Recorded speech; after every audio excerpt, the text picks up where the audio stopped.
Are you all tired of constant reviewing of the Imperium of Man action figures? I mean, the past 2 weeks pretty much have been dominated by pretty much, well, the Sisters of Battle. I think it's time for something a little bit different. Something a little bit more far and technically advanced. And then talk about a faction that always says it's for the greater good.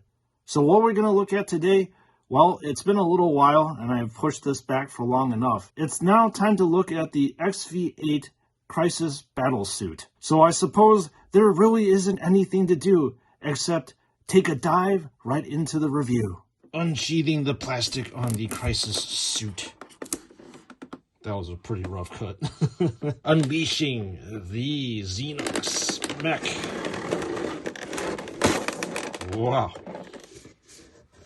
Lifting the plastic off.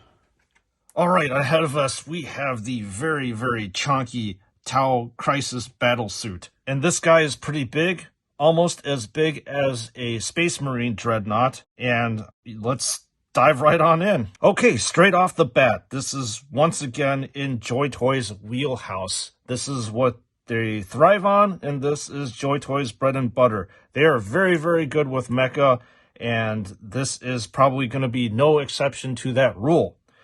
The thing that I'm going to comment about this thing first off is, I knew this is going to be the case coming in. If you are not a fan of heavily weathered mecha and dirty kind of mecha, then you will not like this action figure at all. The heavily worn in look over here is not exactly my favorite, but like I said, I knew this coming in, so this is a 100% expectation that I've had on this battlesuit. So anyways, let's take a look at the head area, and the head area has a variety of lenses and sensors as you would expect out of a high technologically advanced civilization such as the Tau. And every single one of these sensors and lenses are awesome in that, guess what? There is a base undercoat of a silver color, and they overcoated with a translucent blue. So we have seen this technique before being used on the power sword nodes of the Space Marines as well as the Sisters of Battle. So I really like how this thing looks. And you know what? Let's move on. So we've got more lenses down here, and obviously you have a very muddied looking Tau symbol right in the middle of this Crisis suit. And I will have to say that the white on the panels, there is a lot of depth here. So you can see some shading on this armor panel over here. And then on this other side, you can see a bunch of shading over here as well. We're going to move on and take a look at the top of this action figure. And once again, you get to see more Tau symbols up here. Let's take a look at the arms right here. And I believe the fusion blaster actually fell off of this one, unfortunately. So we'll have to attach that on later. So with this arm, you've got a small instrument panel over here with red, blue, and yellow lights. And I expect to see the same thing over here, which is completely the same case. If you can see it right here, the same instrument cluster. So obviously this Crisis suit is dual wielding his fusion blasters. So let's just take a look at the fusion blaster right now. And the fusion blaster is a pretty cool looking weapon over here. So I suppose with the, I don't know what you call these, the vents or something, you once again see the characteristic undercoated silver and the overcoated blue color to give this thing a bunch of life. You get to see, again, lots of weathering on every single one of these panels. I'm going to put this down and look at the fusion blaster that fell out of the other arm.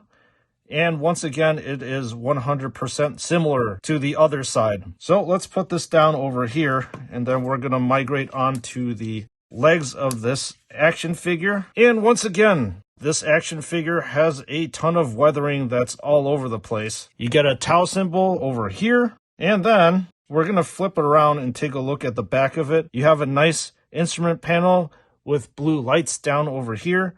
I believe this is the shield generator. Please correct me if I'm wrong. That has a bunch of dirt. I'm going to guess that this is the jetpack of this action figure.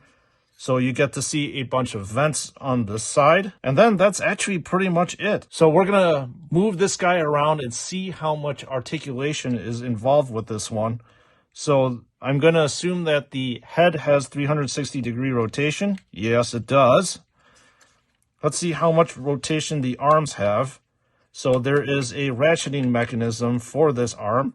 You can probably hear it right there. And the arm has probably 360 degrees of rotation to it. It's currently being blocked by this jetpack over here. The elbow joint, I believe, has 180 degrees of rotation, as you can see over here. And there is also 360-degree movement here about this forearm area. The rest of this is static and does not move. And then we're going to move on to the other arm and see what's up with it here.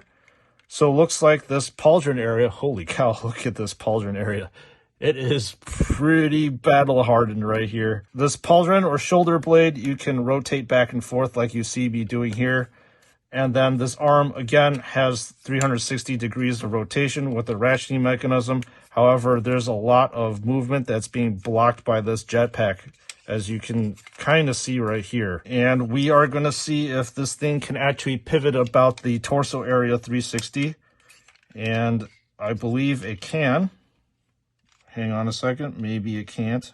There might be a limit to its movement, or I'm not doing something correctly that is preventing this thing from being turned. I don't really want to break it. So there you go. You can actually turn this thing 360 degrees, which is good for maximum range of movement. These legs, let's see how much we can move this around. There is, again, a heavy ratcheting motion here. I'm going to get a very unnatural pose. You can rotate this around 360 degrees. Yes. And I forgot to let you know about this arm area. You can actually pivot this thing up and down a little bit right here. But let's move on back to the leg area. So you can kick this out back. You can hear more ratcheting going on. And then kick this out forward like that. And then about the ankle, you can rotate this 360 degrees. Let's see if there is movement on the toe areas. Nope, you cannot move this toe area up and down. This is a fixed position. And I suppose the only other thing that we can try to move around is the position of this jetpack, I believe. So we'll see what we can do. I'm sure if various areas are not in the way, this probably can rotate 360 degrees, and there's also a ratcheting mechanism as well. So that's it for the movement. And taking a look at this, I believe this is a sensor array. It has a bunch of lenses here, and it follows the same lens coloring as we have seen throughout the whole entire Crisis suit. So I suppose there's nothing to do except arm this Crisis suit, so let's do it, shall we? First thing we're going to do is attach this red antenna to the left side, and then do it with the right side. We're going to put this fusion blaster on, and it slots in here. Very easy to do. And finally, we will put the sensor array on top right here. And the sensor array does have motion here that you can push it back and forth. And finally, there is a fairly large stand and base. We're going to put this together too. This reminds me of the Shadow Suns. So you will slot this in like so. Turn this around, and the base, we're going to, again, slide this right on in. And it locks into position, like you see here.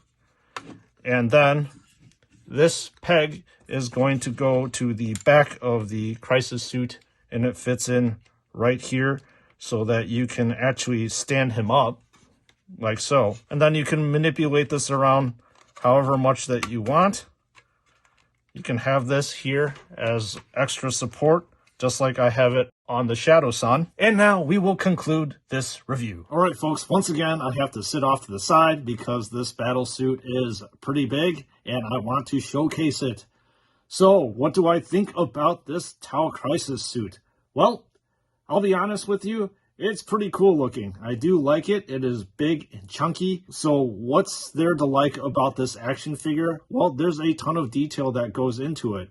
I really like all the lenses as well as the different colored panels that are on this action figure. The fusion blasters are very, very cool to look at, especially in the vent area. The joints and the articulation are very nice. They're very fluid with those ratcheting mechanisms so that you can hold the pose of this action figure. So anyways, this is Spruce and Studs, and thank you for tuning in each and every single week and taking a look at my reviews. I appreciate the support and the comments that I get in the comment section. And please let me know in the comment section if I actually missed a few things with the Tau Crisis suit. I am not 100% knowledgeable in all things Tau. I am more of obviously a Space Marine fan as well as an Eldari fan. I know what I'm talking about when it comes to those two factions. But obviously with the Tau, there are things that I'm going to miss, and please point them out to me so I can learn from you all. So there's a lot to look forward to. There are the Necrons that are going to be coming out.